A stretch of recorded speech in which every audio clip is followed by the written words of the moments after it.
Cada vez que encontramos alguna noticia relacionada al derecho, se hace referencia al derecho internacional. Me he preguntado en más de una oportunidad si el derecho internacional rige todos los puntos, todo lo que tiene que ver con el derecho de cada uno de los países y de las naciones.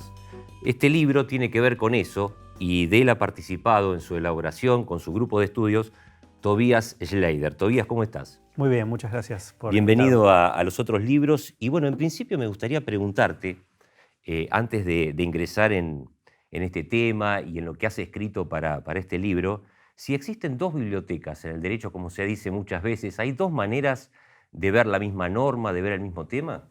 En el mejor de los casos hay dos. En general hay más de dos. Más de dos. Sí, pero esta es un simplismo, es una forma de explicar que la cuestión jurídica es un poco más compleja de lo que generalmente se cree.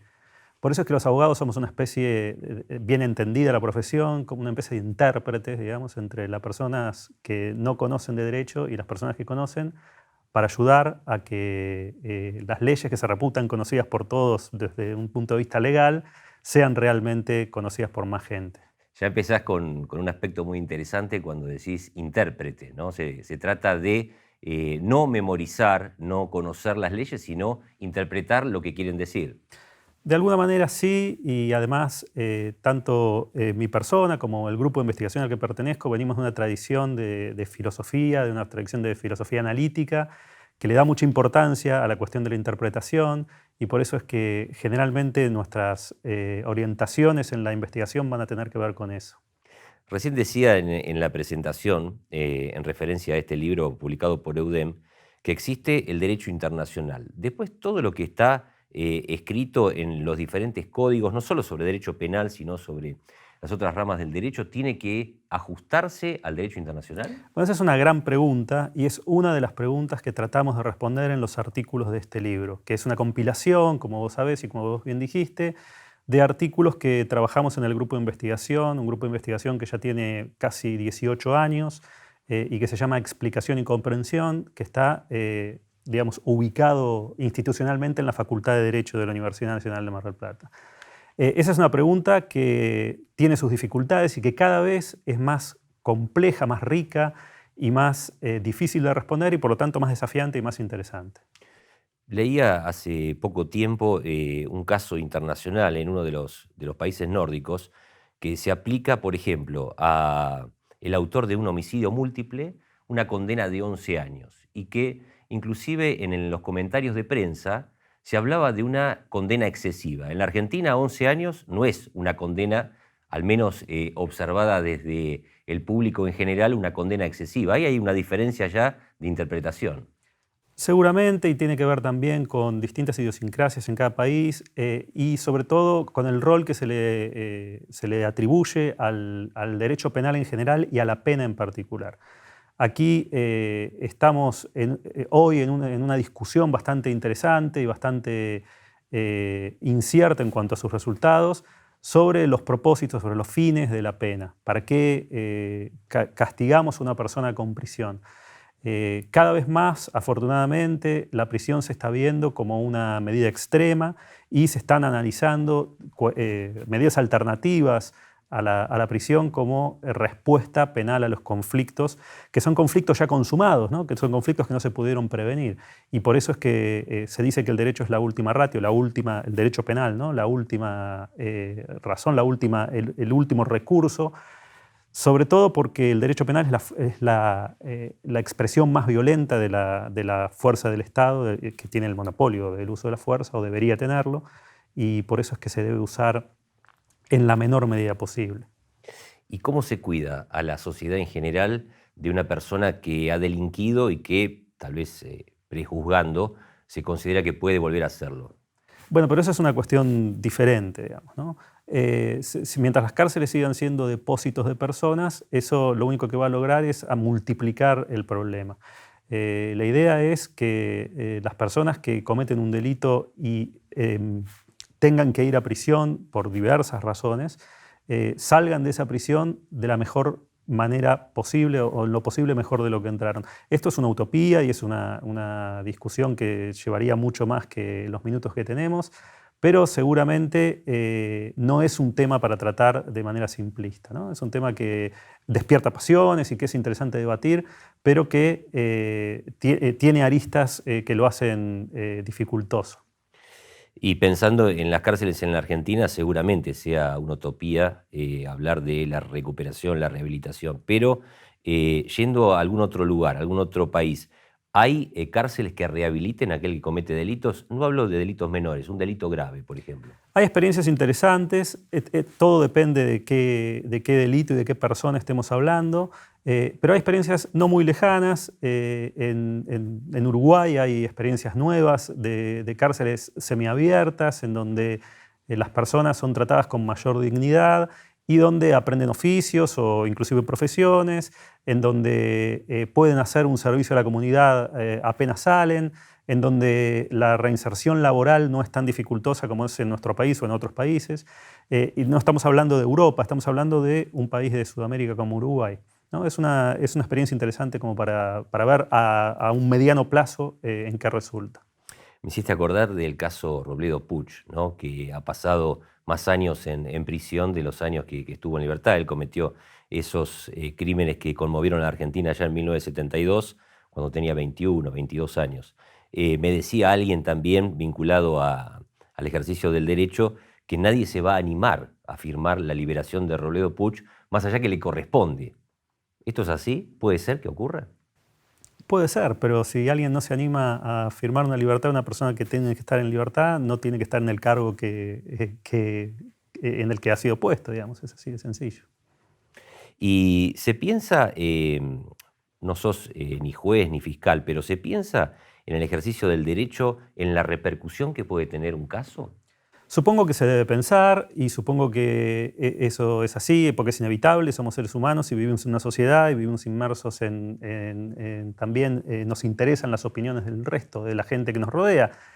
Pero no es cierto esto estrictamente de que el juez es una máquina que aplica las leyes, pero tampoco puede ser que se fije primero en cómo va a repercutir su decisión en los medios de comunicación o en la opinión de la gente de su círculo Claro, claro. de pertenencia, sino que tiene que trabajar de lo que tiene que trabajar, que es de un juez y de aplicar las leyes de la manera más razonable y más ajustada a lo que la Constitución y eventualmente los tratados internacionales le indiquen.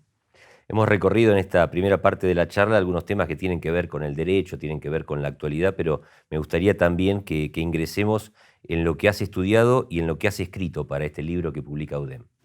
Este es un libro que, como te decía, reúne trabajos de varios autores y estos trabajos apuntan fundamentalmente a una cuestión que es que en los últimos años, en las constituciones modernas, se empezaron a incorporar con diferentes técnicas normas que no son del propio derecho interno de cada país, sino que son normas internacionales, eventualmente de tratados internacionales. Pero no solamente tratados internacionales, sino que también las normas internacionales cuentan entre ellas con normas que ni siquiera están escritas. Con lo cual, esto dificulta el análisis de las situaciones jurídicas con las herramientas que se tenían antes de que este fenómeno sucediera. La Constitución argentina, reformada en el año 94, incorporó una serie de tratados internacionales con ciertas dificultades que en parte tienen que ver con la redacción de un artículo y en parte tiene que ver con la interpretación de la redacción de ese artículo, que trajo aparejadas más dificultades de las que había para la interpretación de las leyes constitucionales y, por lo tanto, de las leyes internas a la luz de esas leyes internacionales. Por eso es que hablamos en el libro de paradojas en la articulación de los dos niveles, del derecho nacional y del derecho internacional. Y en el libro se tratan distintos problemas relacionados con esto, ya sea desde el derecho constitucional específico, como también de derecho penal o de derecho civil, o también cuestiones que tienen que ver con temas más amplios como el tema de la autoridad. Hay distintos temas que se abordan desde distintas perspectivas. En cuanto a delitos de lesa humanidad, ahí sí hay un patrón internacional que obviamente aquel que adhiere a determinados tratados debe respetarlos a rajatabla? Bueno, eso es bastante discutido también y es un tema de actualidad con el fallo Vignone, conocido como Muiña, o antes el fallo que se conoce como Fontevecchia. Son fallos que son de mucha actualidad y que tratan justamente este tema. Este libro fue escrito antes que Claro, esto, ¿no? sí, sí, sí. Pero tratan justamente este tema. La Corte se debate y en sus distintas conformaciones, con distintas aristas, sobre la relación que existe o que debe existir entre el derecho internacional, especialmente los tratados, que son de aplicación en la Argentina, y el derecho nacional. Ya ahora no es un problema solamente de constitucionalidad de las leyes, sino también de convencionalidad de las leyes, es decir, que las leyes se ajusten a lo dispuesto en las convenciones internacionales. Y esto tiene sus dificultades particulares y las herramientas tradicionales no permiten dar cuenta de estos problemas. Es bastante notorio que ni desde el constitucionalismo, ni desde la teoría general del derecho, que es a lo que nosotros nos dedicamos fundamentalmente en el grupo, haya demasiado énfasis, demasiado interés se haya manifestado en tratar estos temas. Por eso es que empezamos a hacer un aporte con este trabajo.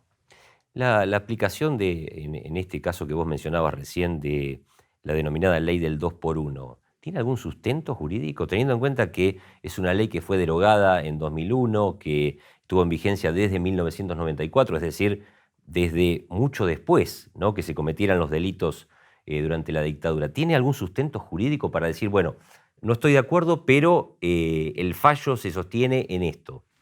Bueno, el fallo, como te decía, Vignone o Muiña, es un fallo polémico, es un fallo complejo de investigar, es un fallo que salió 3-2, digamos, no es un fallo, o sea que, digamos, hay incluso dentro de la Corte distintas discusiones, pero que tiene visos de razonabilidad y tiene aristas para la discusión y para el debate y para la polémica.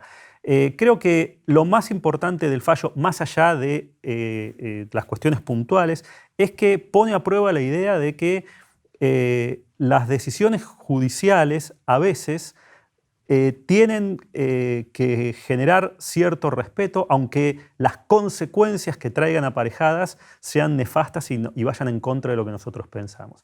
La ley 2x1 es una ley que rigió en un tiempo determinado, pero eso, y que fue derogada, pero eso no encuentra linealmente, sin argumentos adicionales, óbice para que sea aplicada. Hay una distinción que también tocamos en el libro entre validez de una norma, entre vigencia de una norma y entre aplicabilidad de esa norma. Una norma derogada puede ser aplicable. Y de acuerdo con, esto ya es demasiado específico y técnico, pero el Código Penal en su artículo 2 deja claro que es aplicable cualquier ley que haya existido, aun si dejó de existir jurídicamente, entre el momento de la comisión del hecho y el momento de la sentencia. Con lo cual, sin ningún argumento adicional, y si lo preguntás así rápidamente, la ley del 2x1 es una ley aplicable al caso. Ahora bien, hay argumentos que la mayoría de la Corte no consideró relevantes, pero que quizás en un nuevo fallo sí los considere, que permitirían decir, para estos casos en particular, sobre todo por la existencia durante ese periodo de leyes del periodo cuando fueron detenidas estas personas o fueron procesadas, de leyes de amnistía que impedían la persecución penal, con lo cual es más dudoso que esa ley sea aplicable en ese tiempo, podría llegar a decirse que esa ley no era aplicable para ese caso concreto. Hay que recordar siempre que la Corte, como todos los tribunales de la Argentina, resuelve para el caso concreto, no resuelve casos en general, sino para el caso concreto, que puede cambiar de opinión, generalmente no sucede, pero puede cambiar de opinión de caso a caso. Con lo cual, ¿y qué es la jurisprudencia en ese caso? ¿No sienta jurisprudencia con referencia a otros casos similares, ese fallo? En general, la opinión de la Corte o los fallos de la Corte se respetan por los tribunales inferiores, pero no porque sean obligatorios para los tribunales inferiores. Cada tribunal puede dictar lo que sea. Lo que pasa es que se supone que si al llegar a la Corte mantiene su postura, ese fallo va a ser condicente con lo que se... Pero la Corte ha cambiado de opinión. Un tema que no tiene que ver con esto, que también es un tema polémico, el tema de la tenencia de drogas para consumo personal, es un tema en el que la Corte ha oscilado en los últimos 20 años hacia un extremo y otro, y nadie se ha escandalizado demasiado por esos cambios. No han sido cambios de un día para otro, han sido cambios entre años y años, ¿no? Pero es interesante ver eso. Y un caso concreto y bien fácil para ver que la Corte decide para el caso individual y no para los casos genéricos son los juicios, que no tienen nada que ver con esto, son los juicios de los jubilados Claro. que vos fijate que cada uno tiene que llegar a la Corte y con la dificultad que eso apareja, ¿no? Tobías, veía en tus antecedentes, en tu currículum, alguna referencia a la causalidad y a la suerte. ¿Te has dedicado a estudiar eso? ¿Cómo es? Sí, uno de mis temas principales de investigación los últimos años, bastantes años, ha sido eso, ha sido el tema de la causalidad y el tema de la influencia de la suerte, sobre todo en la atribución de responsabilidad penal. Mi tesis doctoral trata sobre eso y el tema de la suerte es un tema en filosofía moral muy importante, ¿no? Uno parece que fuese una broma decir que uno se dedica a Claro. estudiar la suerte, pero no, tiene que ver con la influencia o la relevancia que le da a las cuestiones que están fuera del control de la gente, por eso de la suerte en ese sentido, ¿no? Fuera del control de la gente. Al azar, a lo que ocurre sin que uno pueda incidir en eso. Sí, o puede incidir de manera muy relativa, y si eso influye, o debe uno permitir que eso influya en la atribución de responsabilidad. Por ejemplo, en aplicarle una mayor o menor pena a un sujeto que, por ejemplo, hizo exactamente lo mismo que otro, pero por una cuestión azarosa, por una cuestión que está fuera de su control o que estuvo fuera de su control, no tiene el mismo resultado que otra persona. Esta es una discusión que lleva siglos y que en los últimos años ha renacido y ha tenido una nueva actualidad. Y a eso es lo que me he dedicado en los últimos años. Dame un ejemplo. Dos personas que cometen exactamente el mismo hecho, realizan las mismas acciones, pero uno por una cuestión, por ejemplo, porque al momento de dispararle a una persona y tratar de matarla, una de las personas da en el blanco y la otra porque un viento fuerte desvía la bala, un viento fuerte que está totalmente fuera de su control y es impredecible, no logra que esa bala impacte. Los dos quisieron hacer lo mismo. En un sentido, los dos hicieron lo mismo. Los dos tomaron un arma, apuntaron y dispararon. Pero en uno de ellos, la bala dio en el blanco y mató a la persona. En otro de ellos, por una cuestión fuera de control de todo el mundo, esa bala no dio en el blanco. La pregunta que se hace es, ¿la pena que se le aplica a las dos debe ser la misma o debe ser diferente? Porque los dos quisieron hacer lo mismo, pero uno por una cuestión azarosa tuvo suerte, digamos, o la víctima tuvo mala suerte, Sí. y el otro no. Esta es una discusión muy compleja, porque uno diría, bueno, desde un punto de vista sí merecen la misma pena, pero desde otro punto de vista diría no, porque en realidad uno mató y el otro no, ¿no? Entonces, esta discusión es una de las tantas discusiones que involucran a la cuestión de la suerte en la atribución de responsabilidad. Y es una de las cuestiones a la que uno se dedica para tratar de encontrar respuestas y que después, en situaciones como esta que se dan, no tan rara como esta, pero situaciones más pequeñas y más cotidianas que se dan en este sentido, tener alguna respuesta más a mano. Das clases de Derecho, sos doctor en Derecho, y me preguntaba, mientras te escuchaba hablar con tanta pasión sobre estos temas, cuando decidiste estudiar Derecho, ¿tenías una mirada similar a la que hoy tenés? ¿O el derecho que vos elegiste, a lo que ibas a dedicarte, era distinto con lo que te encontraste después? Yo entré a la facultad con una idea bastante clara, que era que me interesaba sobre todo dos cuestiones vinculadas con el mundo jurídico. Uno era la filosofía y otro era el derecho penal. Entré a la facultad en el año 91 y tuve la fortuna de tener como primer profesor a Jorge Rodríguez, que es uno de los coordinadores del libro, que es una persona, uno de los filósofos del derecho más importante de habla hispana en su especialidad en el mundo. Es una persona que es de aquí, si bien no nació en Mar del Plata, se formó aquí en Mar del Plata.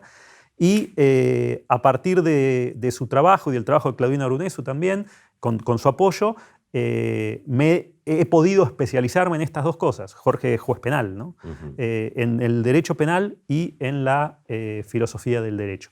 Y lo que he tratado de hacer es buscar soluciones de un ámbito en el otro y tratar de conectarlas, ¿no? Esa es un poco la idea que he tenido durante toda mi carrera de investigación. Desde el primer momento que entré a la facultad, mi idea fue hacer una carrera de investigación en el área del derecho. Hice todas mis becas dentro de la universidad y tuve beca de CONICET también, digamos, tuve esa posibilidad. Y luego, bueno, luego de mi doctorado en la UBA, me seguí dedicando en el ámbito de la Universidad Nacional de Mar del Plata, en la Facultad de Derecho, a la investigación de estos temas que comentábamos recién. Y también has investigado, has estudiado sobre la seguridad ciudadana, ¿no? Cuando hablamos de seguridad ciudadana, ¿hablamos de más policías, de más control, de más cámaras? No, no hablamos de eso en absoluto, o por lo menos no solamente de eso. Sí, mi ámbito de trabajo, además del derecho penal, es la seguridad ciudadana. Me he dedicado los últimos unos cuantos años a asesorar a gobiernos de distintos países, no solamente de la Argentina, a nivel nacional y subnacional, sino también de Latinoamérica, sobre todo en el Cono Sur, para gestión, sobre todo en gestión local de la seguridad ciudadana. Es decir, la importancia de que los municipios empiecen a ocuparse de la cuestión de la seguridad, y no solamente desde el punto de vista represivo o desde el punto de vista de la tecnología, de la aplicación de la tecnología, sino también y especialmente desde la cuestión de la prevención. Y por eso es que en los últimos años he trabajado con el Banco Interamericano de Desarrollo, con el Banco de Desarrollo de América Latina, con el Ministerio de Seguridad, con el Ministerio del Interior y con distintas, como te decía, provincias en Bolivia, en Uruguay y en Chile, para aportar un poco de una visión un poco más amplia y no solamente policialista y represiva de la seguridad. ¿Y cómo, para empezar, digamos, un municipio que no tenga experiencia en esto, más allá de lo que es la instalación de cámaras, yo exageraba en la presentación con eso, porque es lo más conocido, ¿no? Y la policía, ¿qué medidas se pueden tomar para brindarle más seguridad a sus ciudadanos desde un municipio? Lo primero y principal es saber cuáles son los problemas de seguridad que aquejan al municipio. Hablar de seguridad o hablar de delitos es tan ridículo como que un médico diga: voy a hablar de la enfermedad, te voy a curar la enfermedad. No existe la enfermedad, sino que existe alguna enfermedad en particular. La cuestión de la seguridad es igual. En Mar del Plata tenemos determinadas problemáticas que podrán ser comunes o no con otras ciudades, pero que generalmente son particulares. Mendoza tiene otras digo, por ciudades en las que estoy trabajando ahora, Mendoza tiene sus particularidades, Río Negro tiene sus particularidades, la provincia, la ciudad de Buenos Aires tiene sus particularidades, Morón, que es otro lugar donde estamos trabajando, tiene sus particularidades, y eso trae aparejado primero y antes que nada, hacer un diagnóstico adecuado de cuál es la situación de seguridad. A partir de ese diagnóstico, sí, empezar a planificar, y partiendo siempre de la información. La información es clave.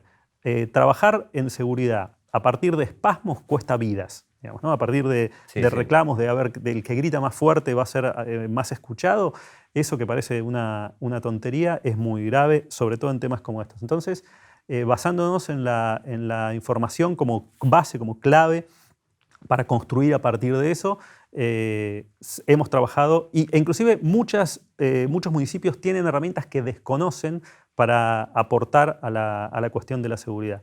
Y es interesante, ¿no? Porque hablar de seguridad en general se piensa en eso, ¿no? En policía, en cuestiones represivas. Y no simplemente es eso, sino que es un fenómeno que tiene muchas causas y que por lo tanto requiere de respuestas desde muchos ángulos distintos. Imagino que quienes te convocan deben ser los intendentes, es decir, personajes políticos que están apremiados por dar respuestas, por cómo observan su desempeño, por encuestas, por elecciones y demás. ¿Tienen en cuenta lo que les recomendás?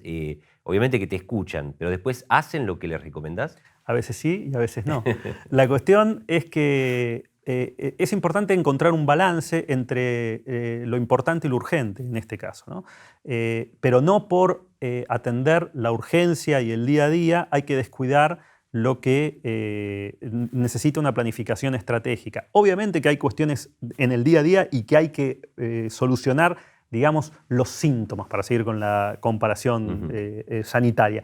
Pero si uno no va al fondo, esto va a seguir, la cuestión va a seguir existiendo. Entonces, a la larga, porque uno, digamos, demuestra con experiencias en otros países y con estudios que se han hecho y con evaluaciones de impacto, qué es lo que funciona y qué es lo que no funciona, cuáles son buenas prácticas y cuáles no son buenas prácticas. Cada vez hay más estudios sobre esto y cada vez hay más evidencia y cada vez hay más políticas de seguridad basadas en esa evidencia. Estamos hablando no solamente en lo que conocíamos como el primer mundo, sino también en Latinoamérica, ¿no?